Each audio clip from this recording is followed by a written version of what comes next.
Hey everyone, welcome back to the podcast. Today, we're diving into something that we all experience, but often don't talk about enough: those sudden waves of negative emotions that can hit us like a freight train.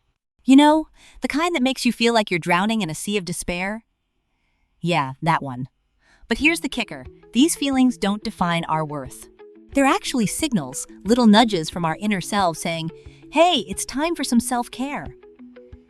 So, let's unpack this together. Wow, that's a powerful way to put it.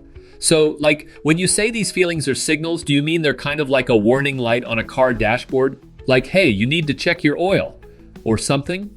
Laughs. Exactly. That's a great analogy. Just like that warning light, our emotions are telling us something important. So, the first step in dealing with these overwhelming feelings is to find a safe space. This could be your bedroom, a quiet park, or even a cozy corner of your favorite cafe. Just somewhere you can let your guard down. I love that idea. So, do you think it's okay to just cry it out? I mean, I've heard people say that crying can be really cathartic, but I always thought it was a sign of weakness. Sigh. Oh, absolutely. Crying is not a sign of weakness. It's a natural human response. Think of it like a pressure valve on a steam cooker.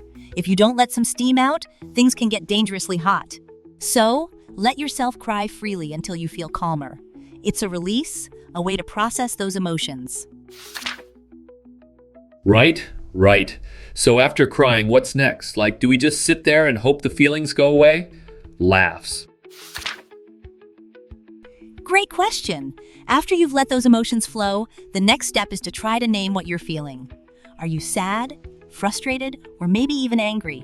Naming your emotions is like shining a flashlight in a dark room. It helps you see what's really there.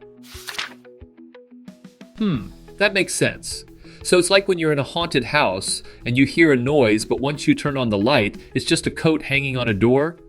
Laughs.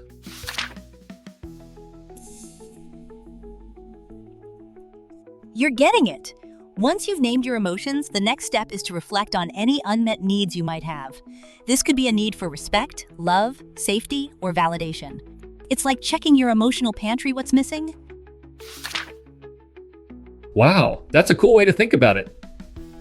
So if I'm feeling really anxious, it might be because I need more validation in my life. Like maybe I'm not getting enough feedback at work or something? Sigh. Yes, precisely. And once you've identified those unmet needs, the final step is to consider how you can take action to meet them. It's about empowerment, taking control of your situation. So if I realize I need more love, I could reach out to friends or family, or maybe even join a new group to meet people. Laughs. Exactly. You're on fire today. Remember, experiencing a breakdown doesn't mean you're failing. It often means you've been strong for too long. Cherishing your emotions is a way of showing love to yourself. Wow, that's such a beautiful way to put it. So it's like giving yourself a hug from the inside? Sigh. Yes, that's exactly it. So, let's embrace those emotions and learn to navigate through them together. I love that. It's like we're all on this emotional roller coaster together, right? Laughs.